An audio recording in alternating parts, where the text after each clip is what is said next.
الحمد للہ رب العالمین والصلاة والسلام علی اشرف خلق اللہ وسید المرسلین وعلی آلہ وصحبہ اجمعین۔ رب اشرح لی صدری ویسر لی امری واحلل عقدۃ من لسانی یفقہوا قولی۔ اللہم انفعنا بما علمتنا وعلمنا ما ينفعنا وزدنا علما، آمین یا رب العالمین۔ کتاب ریاض الصالحین میں سے ہم باب الرجا کا مطالعہ کر رہے ہیں، امید کا باب۔ اللہ تعالیٰ سے اچھی امید رکھنا، اللہ کی رحمت کا طلبگار رہنا، اس کا بیان۔ پہلی حدیث سے امام مسلم علیہ رحمہ اس کو اپنی کتاب میں لے کر آئے ہیں۔ سیدنا ابو ہریرہ رضی اللہ تعالی عنہ فرماتے ہیں کہ ہم نبی اکرم صلی اللہ علیہ وسلم کے پاس بیٹھے تھے اور ہمارے ساتھ ابو بکر و عمر بھی تھے رضی اللہ تعالی عنہما، فی نفرن، اور کچھ اصحاب بھی تھے۔ تو کہتے ہیں کہ رسول اللہ صلی اللہ علیہ وسلم ہمارے درمیان سے اٹھ کے کہیں گئے اور آپ صلی اللہ علیہ وسلم کو آنے میں کچھ دیر ہو گئی، تو ہمیں یہ ڈر ہوا کہ کہیں ہماری غیر موجودگی میں آپ پر کوئی اقدام نہ ہو، آپ کو اچک نہ لیا جائے، آپ پر کوئی حملہ نہ ہو گیا ہو۔ تو ہم گھبرا گئے، ہم پر گھبراہٹ طاری ہو گئی۔ اور سیدنا ابو ہریرہ کہتے ہیں کہ سب سے پہلے مجھ پر یہ کیفیت طاری ہوئی گھبراہٹ کی۔ تو میں نکلا نبی اکرم صلی اللہ علیہ وسلم کی تلاش میں، میں نکلا کہ رسول اللہ صلی اللہ علیہ وسلم کہاں تشریف لے گئے۔ تو کہتے ہیں کہ میں پہنچا ہوں ایک انصاری کے باغ میں، اور پھر لمبی حدیث ہے جس کا یہاں اختصار سے بیان ہوا ہے کہ پھر وہاں نبی اکرم صلی اللہ علیہ وسلم موجود تھے اور ایک مکالمہ وہاں پر سیدنا ابو ہریرہ رضی اللہ تعالی عنہ کے ساتھ ہوا، اور پھر نبی اکرم صلی اللہ علیہ وسلم نے ان کو اپنے نالین دیے، اپنے جوتے دیے کہ جاؤ اور جا کر لوگوں کو تسلی دے دو، یعنی معلوم ہو جائے کہ بھئی میں خیریت سے ہوں اور ٹھیک ٹھاک ہوں اور تمہاری مجھ سے ملاقات ہو گئی۔ اور وہ دیتے وقت ساتھ یہ کہا کہ اذهب، جاؤ، فمن لقیت وراء هذا الحائط، کہ جس سے بھی تمہاری ملاقات ہو اس باغ سے باہر، یشہد ان لا الہ الا اللہ، جو اس بات کی گواہی دیتا ہو کہ اللہ کے سوا کوئی معبود نہیں، مستیقنا بہا قلبہ، دل کے پورے یقین کے ساتھ، جو شخص دل کے پورے یقین کے ساتھ اس بات کی گواہی دے کہ اللہ کے سوا کوئی معبود نہیں ہے، فبشرہ بالجنہ، تو اس کو جنت کی بشارت دے دو۔ بہت سی روایتیں ہم نے پڑھی ہیں جس میں نبی اکرم صلی اللہ علیہ وسلم نے صحابہ کرام کو تسکین دی، آپ صلی اللہ علیہ وسلم نے صحابہ کو تسلی دلائی۔ اور جس طرح میں بار بار عرض کرتا رہا ہوں کہ صحابہ کرام کا معاملہ یہ ہوتا تھا کہ وہ اللہ پر ایمان لاتے تھے اور پھر اس کے بعد اس کے تقاضے ادا کرتے تھے، جان مال کی قربانیاں دیتے تھے، لیکن اس کے باوجود ان کی شخصیات پر خوف کا غلبہ تھا، خشیت کا غلبہ تھا۔ تو نبی اکرم صلی اللہ علیہ وسلم بار بار ان کو یہ بشارت دیتے تھے کہ دیکھو، اصل اگر تم نے شرک کو چھوڑ دیا، اللہ تعالیٰ کی الوہیت کا اقرار کر لیا، اور شرط کیا ہے کہ دل کے یقین کے ساتھ، اور ہو نہیں سکتا کہ جو شخص اللہ تعالیٰ کی الوہیت کا اقرار پورے دل کے یقین کے ساتھ کرے پھر اس کی زندگی میں کوئی فرق نہ پڑے۔ یہ تو آج کا معاملہ ہو گیا نا کہ ہم کلمہ پڑھتے ہیں اللہ کی الوہیت کا، محمد الرسول اللہ صلی اللہ علیہ وسلم کی رسالت کا اقرار کرتے ہیں، لیکن اس کے باوجود اللہ تعالیٰ کے احکامات کو پاؤں تلے لوٹتے ہیں۔ نبی اکرم صلی اللہ علیہ وسلم کی جو سیرت ہے، جو آپ کی سنت ہے، اس کو اپنے سامنے ایک رول ماڈل کے طور پہ نہیں رکھتے۔ وضع میں تم ہو نصارہ تو تمدن میں یہود، یہ مسلمان ہیں جنہیں دیکھ کے شرمائے یہود۔ تو یہ جو معاملہ ہے پہلے نہیں تھا ایسا، ظاہری بات ہے کہ صحابہ کرام کھپتے تھے، لگتے تھے، اپنے آپ کو گلاتے تھے، لیکن اس کے باوجود جو ہے وہ لرزاں و ترساں رہتے تھے۔ تو ان کو تسلی دی جا رہی ہے، ان کو تسکین دی جا رہی ہے کہ جو شخص لا الہ الا اللہ کا اقرار کرتا ہے دلی یقین کے ساتھ، تو یہ تو ہو سکتا ہے کہ اگر اس کے اعمال بہت برے ہیں، اس نے بہت بڑے بڑے کبیرہ گناہ جو ہیں اس نے کیے ہیں، تو کچھ عرصے کے لیے اس کو جہنم میں رکھ کر سزا دی جائے، لیکن آخر کار اللہ تعالیٰ اس کو اپنی رحمت کی بنیاد پر جنت میں داخل کر دیں گے۔ تو یہ روایت بھی گویا اللہ تعالیٰ کی رحمت کو ابھارنے والی ہے، اس کو ظاہر کرنے والی۔ سیدنا عبداللہ بن عمرو بن العاص رضی اللہ تعالی عنہما روایت کرتے ہیں کہ نبی اکرم صلی اللہ علیہ وسلم نے قرآن مجید کی یہ آیت تلاوت کی، 2 آیتیں تلاوت کی۔ ایک آیت جس میں سیدنا ابراہیم علیہ السلام کا قول نقل ہوا ہے، وہ قول کیا ہے؟ سورہ ابراہیم آیت نمبر 36 ہے، اعوذ باللہ من الشیطان الرجیم ربی انہن اضللن کثیرا من الناس۔ سیدنا ابراہیم یہ دعا کر رہے ہیں اللہ تعالیٰ سے کہ اے میرے رب، یہ جو بت ہیں انہوں نے لوگوں کی ایک بڑی کثیر تعداد کو گمراہ کر دیا۔ فمن تبعنی فإنہ منی، تو جو کوئی بھی میری پیروی کریں گے اور میری پیروی کر کے شرک کو چھوڑ دیں گے تو وہ مجھ سے ہوں گے۔ ومن عصانی فإنک غفور الرحیم، اور جو نافرمانی کریں گے تو بے شک تو بخشنے والا، رحم کرنے والا ہے۔ یعنی اس جو دعا ہے اس میں ایک اپیل بھی ہے کہ جو تو میری اطاعت کریں گے، میرا اتباع کریں گے، وہ مجھ میں سے ہیں، وہ مؤمنین میں سے ہیں، موحدین میں سے ہیں، اور جو نافرمانی کریں گے بہرحال ہے تو تیرے ہی بندے، تو بخشنے والا اور رحم کرنے والا۔ پھر آپ نے سیدنا عیسیٰ علیہ السلام کا قول جو سورہ مائدہ کی آیت نمبر 118 میں نقل ہوا اس کی تلاوت فرمائی کہ سیدنا عیسیٰ علیہ السلام نے اللہ تعالیٰ سے کہا ان تعذبہم فإنہم عبادک، اے اللہ اگر تو ان کو عذاب دے دے تو تیرے ہی بندے ہیں نا، تیری مخلوق ہے، تیرے بندے ہیں۔ وَإِن تَغْفِرْ لَهُمْ فَإِنَّكَ أَنْتَ الْعَزِيزُ الْحَكِيمُ، اور اے اللہ اگر تو ان کو بخش ہی دے، ان کی مغفرت کر دے تو زبردست ہے، تیرا ہاتھ کوئی روک نہیں سکتا، تیرے آگے کوئی کھڑا نہیں ہو سکتا، اور تو کمال حکمت والا ہے۔ اور نبی اکرم صلی اللہ علیہ وسلم نے گویا اپنے سے پہلے کے 2 انبیاء ان کا جو اپنی امت کے ساتھ تعلق تھا اس کا تذکرہ کیا، اور یہ بات ہمیں معلوم ہے کہ ہر نبی اپنی امت کے لیے انتہائی درجے پر خیرخواہ ہوتا ہے، رحیم ہوتا ہے، شفیق ہوتا ہے۔ جس طرح نبی اکرم صلی اللہ علیہ وسلم کے بارے میں فرمایا کہ حریص علیکم، تمہارے بارے میں انتہائی حریص ہیں، چاہتے ہیں کہ ہر خیر، ہر خوبی، ہر بھلائی تمہیں مل جائے۔ ہر پیغمبر کا حال یہی ہوتا ہے۔ تو 2 انبیاء کا تذکرہ اللہ کے نبی صلی اللہ علیہ وسلم نے کیا کہ جنہوں نے اپنی امت کے بارے میں جیسے اللہ تعالیٰ کے سامنے درخواست پیش کی، ایک پلی ان کے سامنے رکھی۔ آپ نے یہ 2 آیات تلاوت کی، فرفع یدیہ، اور پھر اللہ کے نبی صلی اللہ علیہ وسلم نے اپنے دونوں ہاتھ اٹھائے اور آپ نے کہا اللہم امتی امتی وبکا، اور آپ نے کہا اے اللہ میری امت میری امت، اور آپ جیسے شدت جذبات میں رونے لگے۔ یعنی نبی اکرم صلی اللہ علیہ وسلم کے اندر اتنا درد ہے، اتنا غم ہے اپنی امت کا کہ معلوم نہیں میری امت کے ساتھ کیا معاملہ ہوگا، وہ لوگ کہ جو نافرمان ہیں، وہ لوگ جو اطاعت پر کاربند نہیں ہیں، ان کے ساتھ کیا سلوک ہوگا۔ تو گویا اللہ تعالیٰ کو پکار رہے ہیں اور جیسے کہہ رہے ہیں کہ اے اللہ میری امت میری امت۔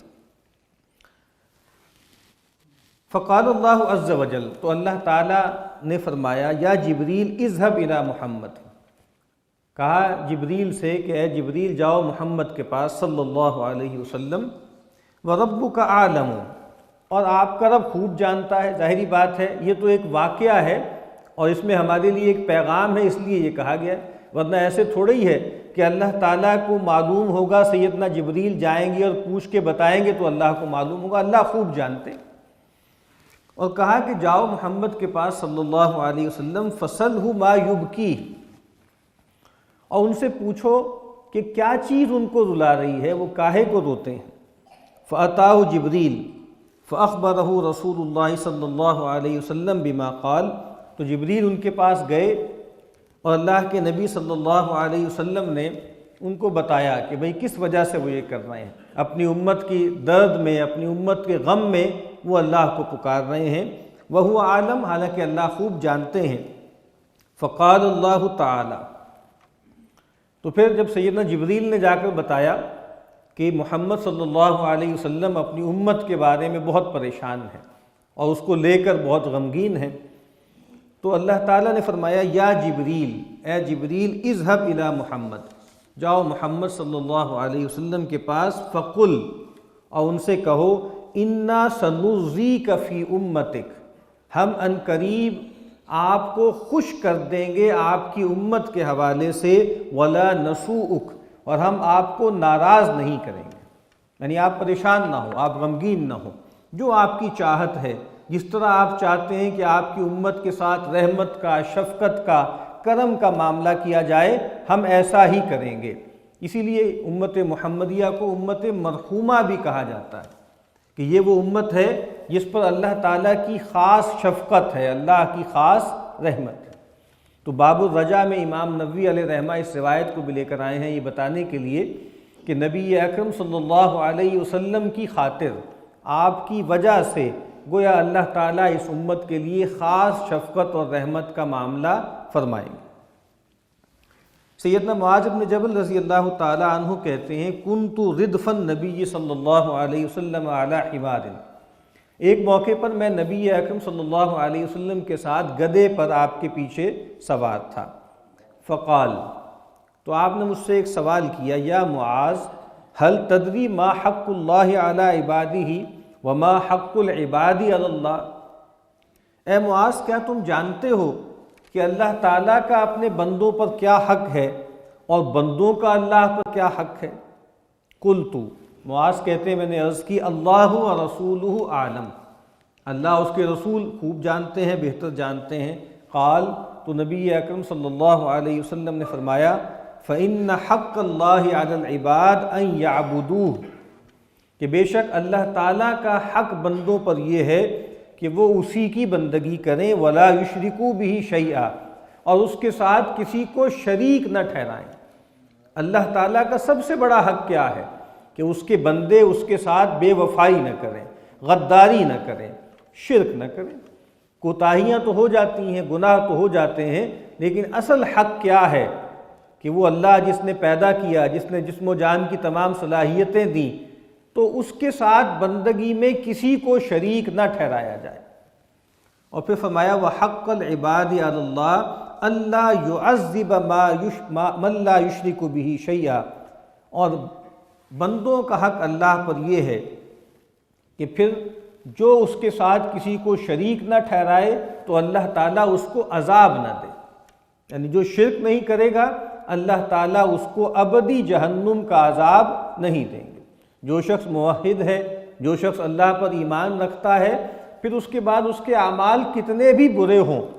ہو سکتا ہے اپنے اعمال کی پاداش میں اسے کچھ سزا بھگتنی پڑے، لیکن آخر کار بہرحال اللہ تعالیٰ اس کو عذاب سے بچا لیں گے۔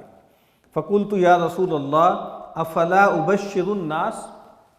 تو معاذ کہتے ہیں میں نے درخواست کی اللہ کے نبی، کیا میں لوگوں کو اس کی بشارت نہ دے دوں، خوشخبری نہ دے دوں؟ لوگ تو پریشان رہتے ہیں بہت زیادہ۔ تو آپ نے فرمایا، لا تبشرہم فیتکلوا، کہا کہ دیکھو ان کو بشارت نہ دو، ورنہ اس کا اندیشہ ہے کہ وہ اسی پہ بھروسہ کر لیں گے، اسی پہ تکیہ کر لیں گے۔ لیکن بہرحال یہ روایت جو ہے وہ بھی امید پیدا کرنے والی ہے، رجا کو بڑھانے والی ہے، کہ اگر انسان شرک سے بچ جائے، بڑے بڑے گناہوں سے بچ جائے، تو بہت سے چھوٹے گناہ ہیں جو اللہ تعالیٰ اور نیکیوں کی وجہ سے، شفاعت کی وجہ سے، خود اپنی رحمت سے یا کچھ سزا کے ذریعے معاف کر دیں گے۔ براء بن عازب رضی اللہ تعالی عنہما روایت کرتے ہیں کہ نبی اکرم صلی اللہ علیہ وسلم نے پوچھا، المسلم اذا سئل فی القبر یشہد ان لا الہ الا اللہ وان محمد رسول اللہ، آپ فرمایا کہ جب کسی مسلمان کو پوچھا جاتا ہے، اس سے سوال کیا جاتا ہے قبر میں، تو وہ اس بات کی گواہی دیتا ہے کہ اللہ کے سوا کوئی معبود نہیں،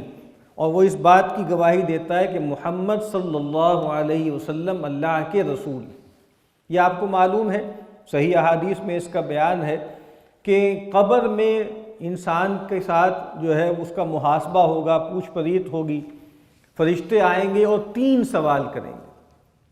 پہلا سوال یہ ہوگا کہ ما ربک، تمہارا رب کون ہے؟ تو اہل ایمان یا مومن کہیں گے کہ اللہ، اور پھر پوچھیں گے کہ وما دینک، تمہارا دین کیا ہے؟ تو بتائیں گے کہ ہمارا دین اسلام ہے۔ اور پھر سوال یہ ہوگا کہ وما ھذا الرجل الذی بعث فیکم، اور یہ کون صاحب ہیں، ان کے بارے میں تم کیا کہتے ہو جو تمہاری طرف مبعوث کیے گئے؟ تو بندہ مومن کہے گا کہ یہ اللہ کے رسول ہیں، ہم ان پر ایمان لائے۔ تو وہاں جب سوالات ہوں گے تو اللہ کے نبی فرما رہے ہیں کہ بندہ مومن گواہی دے گا کہ اللہ کے سوا کوئی معبود نہیں اور محمد صلی اللہ علیہ وسلم اللہ کے رسول ہیں۔ فذالک قولہ تعالی، تو اللہ کے نبی فرما رہے ہیں کہ یہ گویا اللہ تعالیٰ کے اس فرمان کے مطابق ہے، یثبت اللہ الذین آمنوا بالقول الثابت فی الحیات الدنیا وفی الآخرہ، اللہ تعالیٰ اہل ایمان کو ثبات عطا کرتے ہیں اس مضبوط بات کے ذریعے دنیا کی زندگی میں بھی اور آخرت کی زندگی میں بھی، یعنی اللہ تعالیٰ ثبات عطا فرماتے ہیں۔ مضبوط بات کیا ہے؟ مضبوط یہی کلمہ ہے، اشہد ان لا الہ الا اللہ واشہد ان محمدًا عبدہ ورسولہ، یہ ہے وہ قول ثابت کہ جو آدمی اس دنیا میں اس کو سچائی کے ساتھ کہے گا، اللہ تعالیٰ دنیا میں بھی، قبر میں بھی، حشر میں بھی، ہر جگہ پر اللہ تعالیٰ اس کو مضبوطی عطا کریں گے، اس کو ثبات عطا کریں گے۔ تو اس روایت کو باب الرجا میں لانے کا مطلب کیا ہے کہ جو آدمی یہ کلمہ پڑھتا ہے سچائی کے ساتھ، اس میں کوئی دھوکہ نہیں ہے، کوئی فریب نہیں ہے، دل کے یقین کے ساتھ یہ کلمہ پڑھتا ہے، اللہ تعالیٰ اس کو تمام آزمائشوں میں ثبات عطا فرماتے ہیں، اس کے قدموں کو مضبوط کرتے ہیں۔ سیدنا انس رضی اللہ تعالی عنہ فرماتے ہیں کہ نبی اکرم صلی اللہ علیہ وسلم نے فرمایا، ان الکافر اذا عمل حسنۃ اطعم بها طعمۃ من الدنیا، اگر کوئی اللہ کا انکار کرنے والا کافر دنیا میں کوئی بھلائی کرتا ہے، کوئی اچھا کام کرتا ہے، اس کو دنیا میں اس کے بدلے میں کچھ کھلا پلا دیا جاتا ہے، اللہ تعالیٰ محروم نہیں کرتے۔ من کان یرید العاجلۃ عجلنا لہ فیہا ما نشاء لمن نرید، جو عاجلہ چاہتا ہے، فوری نقد دنیا چاہتا ہے، جس کے لیے چاہتے ہیں جتنا چاہتے ہیں اس کو عطا کر دیتے ہیں، لیکن پھر اس کے لیے آخرت میں کچھ نہیں۔ تو کہا کہ اگر کوئی اللہ کا انکار کرنے والا دنیا میں خیر کے کام کرتا ہے، دان پن کرتا ہے، کوئی چیریٹی کرتا ہے، لوگوں کے ساتھ بھلائی کرتا ہے، تو اس کو دنیا میں اللہ تعالیٰ کھلا پلا دے دیتے۔ وَأَمَّا الْمُؤْمِنُ، لیکن جو اللہ کو ماننے والا ہے، اللہ پر یقین رکھتا ہے، فَإِنَّ اللَّهَ تَعَالَى يَدَّخِرُ لَهُ حَسَنَاتِهِ فِي الْآخِرَةِ،